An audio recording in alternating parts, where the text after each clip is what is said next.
Welcome to நேத்தோட match சொல்லிட்டா போச்சு. So நேற்று மேட்சை பொறுத்த வரைக்குமே வந்துட்டு பார்த்தோம் அப்படின்னா இந்த சீசனில் ஃபஸ்ட்டு 5 மேட்ச்சில் சோக் பண்ணிக்கிட்டு இருந்த மும்பை இந்தியன்ஸ் அதுக்கப்புறமா 4 கன்சிஸ்டண்டான வின்னை போட்டு பாயிண்ட்ஸ் டேபிளில் 3rd பிளேஸ்க்கு போயிருக்காங்க அப்படின்னே சொல்லலாம். ஸோ ஃபர்ஸ்ட் ஆஃப் ஆல் எஸ்ஆர்ஹெச்சோட மேட்ச்சு அப்படின்றதுனால எந்த டீம் என்ன மாதிரி விளையாட போகிறாங்கன்னு தெரியலையே அப்படின்ற மாதிரி ஒரு எக்ஸ்பெக்டேஷனோட தான் கேமை பார்க்குற மாதிரி இருந்துச்சு.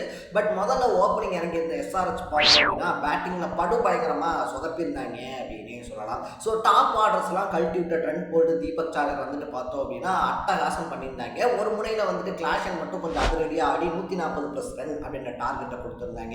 பட் இதை வந்துட்டு பார்த்தோம் அப்படின்னா ரோஹித் சர்மா சூரியகுமார் யாரும் இருக்காங்க இல்லையா, அவங்க 2 பேரும் அதிரடியாக ஆடி வின் பண்ண வச்சுருந்தாங்க அப்படின்னே சொல்லலாம். ஸோ 3rd பிளேஸ்க்கு போயிருக்கிறதுனால மறுபடியும் இந்த வருஷம் கோப்பைக்கான போட்டிக்குள்ளே நம்ம பல்தான்ஸும் இருக்காங்க அப்படின்னு தான் சொல்லணும். ஸோ நீங்கள் நேற்று மேட்சை பார்த்துருந்தீங்கன்னா உங்களுடைய பாயிண்ட் ஆஃப் வியூ என்ன, இந்த சீசனை மும்பை இந்தியன்ஸ் ஜெயிக்கும்னு சொல்லி நீங்கள் நினைக்கிறீங்களான்றதை கமெண்ட்டில் போட்டு மறக்காம சேனலை ஃபாலோ பண்ணிக்கங்க.